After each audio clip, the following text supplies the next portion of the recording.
Serialized cards making waves and making records. Let's discuss. I have come here to chew bubblegum and kick ass.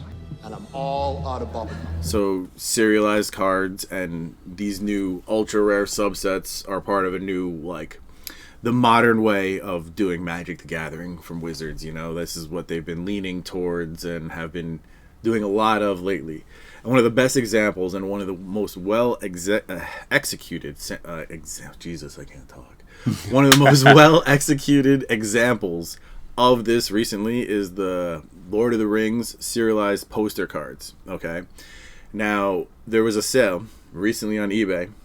The whole set graded PSA 10 at $62,000. Now, the original listing price was $20,000. Yeah. And then the offers went over the top of that. Yeah. So $62,000, okay? Do you think that was so my question is that a good price or is that a bad price? Is it worth it going forward? I mean, for me, it's Lord of the Rings, okay, which is a huge thing. It's iconic, legendary. You see what just being Fallout does to the Fallout set. Mm-hmm. But this is Lord of the friggin' Rings, you know? And beyond that, they're cool looking. Beyond that, they're serialized to 100. Beyond that, these are graded PSA 10, you know? So it's like the epitome of Magic. Absolutely. Collectible for Lord of the Rings. It's beyond limiting.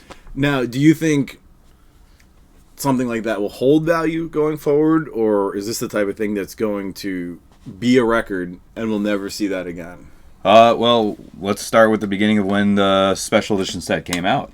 The pushback was incredible. We weren't sure what was going to happen with it. People thought, after the chase, wondering what's going to be. Mm-hmm. You know, that was the big hype originally. So those sets dropped. And now they've almost doubled from when they came out of its low. So you look at it and go, well, okay, there was a rebound there. So what was the chase? Oh, well, the actual art on the cards was a little different. It was more towards a Lord of the Rings theme, right? Yeah, and then they add in the cool idea of the posters. Mm-hmm. There was also the opportunity for serializing into it. It kind of faceted everything that Magic's trying to give you the chase for, but at the same time, the playability of the cards was absolutely insane. I mean, Bowmasters made a big there's freaking so many splash. cards that came out of there. Yeah. But to piggyback on what you just asked me, are they ever going to go into another IP with them again? Well, will they do that's a that? good point. Now, here's the thing. If they never do, and this was a smashing success, but they want to continue to go to other avenues, yes, I think that the value will go up and there will be importance to it. Now, if they go, wow, that was our golden goose, let's revisit it 5 years later. Yeah. Lord of the Rings isn't going to have a lot. They don't have new characters. It's not It's like you're bringing everything still is the same thing. Unmutable subject. Correct. Yeah. So that's my fear: is do they go greedy? Do they go back to it? Or do they not? Do they do it the same? Well, if they go back to it and they don't do it the same, different cards, different characters, different themes, that's okay. There's still stuff to go into, but obviously. doing like they did from the green box to the purple box, you know what I mean? Absolutely. Like where there was some of the same stuff and the overlapping features. Yeah, I don't like the fact they did those halo foils, and they were rare in the first one, and then a lot easier to get in the second one. It was like, why would you do that? Doctor Who came out and there was not as much it was the love of Doctor Who was the collecting, but there wasn't a lot of cards that came out of it where you're I have to run in decks. The playability was down. Only the people who were really fans wanted the Doctor Who So stuff. now we're going to be stuck in that rock and a hard pace, like you said with Bowmasters. Mm-hmm. The print run's gone. Yeah. The boxes are more expensive. Bowmaster copies aren't just going to suddenly show up again. No. They've already distanced themselves from the idea of the list. So how do you bring back Lord of the Rings inside of future sets to continue to let people play with it? I mean, you have Secret Lair, and that's always a threat nowadays when it comes to any card becoming too high. It's a whack-a-mole game with Wizards. It's just a matter if they can whack it down fast enough. But yeah, I don't see it outside of a Secret Lair avenue. There's not many places to reprint. And does that make the idea that those cards Bowmasters, spike? is kind of different than the One Ring. The One Ring is themed to Lord of the Rings, whereas Orcish Bowmasters, hey, we have Orcish rocket launchers back in antiquities. That's true. There's always been orcs and goblins. Yeah. So that's a little bit of not so much Lord of the Rings as a general Magic theme, So, but that being said, you're right. A lot of the Lord of the Rings stuff doesn't have places to be reprinted. Correct. Unless it's in another Lord of the Rings So product. if we don't see posters again, and that's a unique thing, which obviously they like to revisit some of the ideas that do well. If we don't see posters again, and it's solely based on Lord of the Rings and perfect grade 10s, that value will hold. Yeah, but what I'm also asking is, if that person goes to market and tries to sell it, will they get 62 grand? Or are they the biggest fan with the most amount of money buying the best stuff? I would say they're the biggest fan right now. You think that? You don't think that there's somebody bigger out there who didn't get the opportunity to buy it who would pay 80 grand? You know what I mean? That's the question. I mean, Can it FOMO break drives. more records? I don't know. FOMO does drive. It's kind of an interesting... It'll be interesting to see how it develops over time. Especially, these are the first cards numbered to 100 aside from the Viscera Seer. Very true. So, like, that's a whole nother story. That's actually rare. Yes. 500. Look, again and again, I say it. In sports cards, a card numbered to 500 is like a dime a dozen. Just toss them aside. It's a couple of pennies. There's no reason that the numbered to 500 cards should have been more expensive. They didn't have unique art. They weren't unique cards. No reason. But we've already seen specific cards have serials twice now.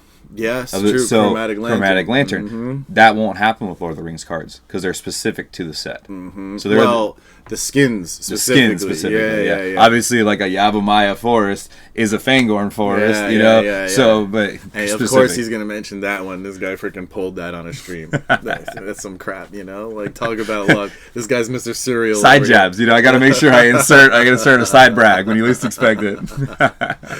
All right, no doubt. That's a good conversation about that that major sale. I think it has implications moving forward, and it's interesting to see where it'll develop. But keep in mind that the modern era of Magic the Gathering is all about these subsets and serialized, and there's going to be crossing and some that outshine others, like the emblems from Jurassic Park are better than most serialized cards, So absolutely, it's going to be interesting to see how it develops in the future. All right. Remember to like and subscribe. If you're not a patron, I guess check that out. Otherwise, if you're going to buy any cards today and you're going to buy them on TCG Player, remember to use the affiliate link. I got it up here in the QR code or down below. Floating above my head maybe, or over here. And down below, you click on it, shop like normal. Helps out a lot. Take care, everybody. Have a great day. Peace. That's it, man. Game over, man. Game over. What the fuck are we going to do now? What are we going to do? Maybe we could build a fire, sing a couple of songs, huh? Why don't we try that?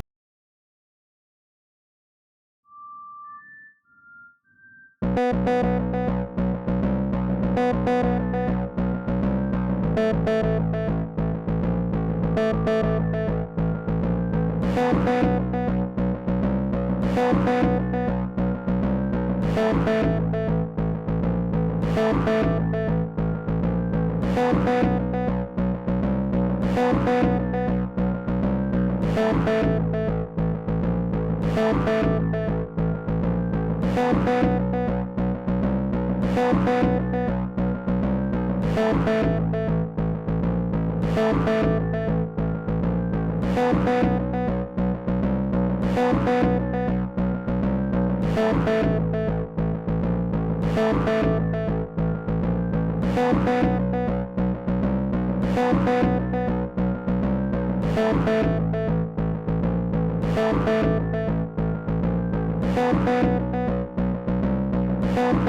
you.